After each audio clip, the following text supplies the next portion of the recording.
If the deity is beyond understanding, you can't bet on it either. That's an interesting claim, Michael. Why think that? I'm actually intrigued by this response.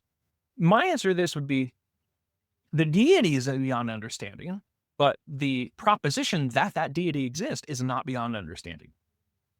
That's a simple, I could write that on a chalkboard. This deity blank exists, right? I may not fully understand. In fact, look, I'll show you right here. He says,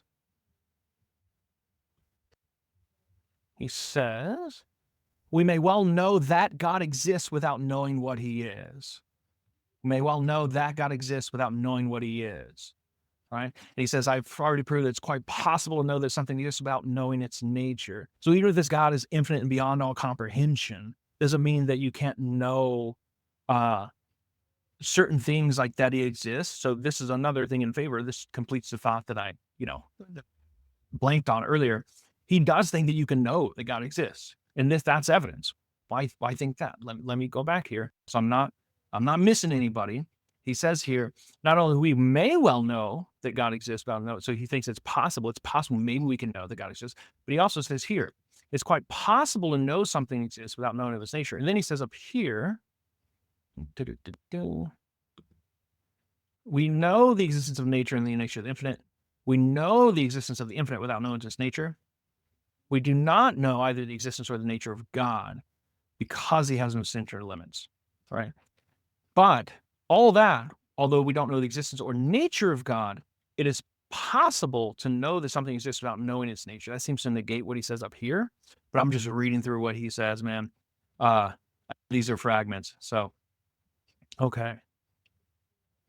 Yeah. So let me go to your reply. You can't make any claims about it. I think that you can. Now, here's the thing, though. Like what you're saying here, this claim you can't make any claims about God. This would be apophaticism, for what's called apophatic theology. Apophatic just means like negative theology. The idea that we can't know anything positive about God, but you can know negative things about God, namely that he's unknowable. That's one thing that you can know about God, right? You can't make a claim.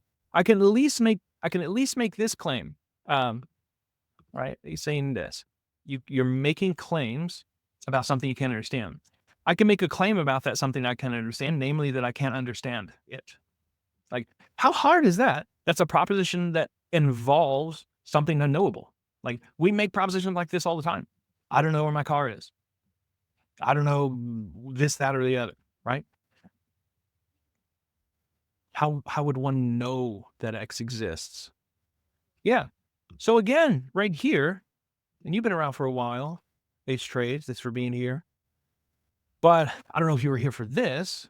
So again, this is all conditional presupposition. If there's a God, and if so, then he would be infinitely beyond our comprehension. So then we need to get into the wager, and that's how he begins it, right? Yeah, got you beyond a wager because it's a pragmatic, not evidential argument. But he doesn't necessarily think this is kind of an open question within the commentators and scholars on Pascal.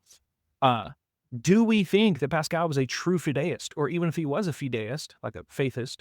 Do we think that he was a strong fideist or a weak fideist? It's really kind of open because he didn't come out and just say these things. But what does he think about with respect to evidence? Well, if you look just a couple pages down, he says right here, he says, an objector, imaginary objector says, yeah, but is there no way of seeing what the cards are? Can't you just give me a little bit of hint? Why can't I just know a little bit about God? And he says, yeah, there is a way, scripture and the rest. And the rest, I presume that he means not just scripture, but also natural theology, which have been certainly within his realm of understanding. Natural theology, again, is the idea that you can know things about God from nature.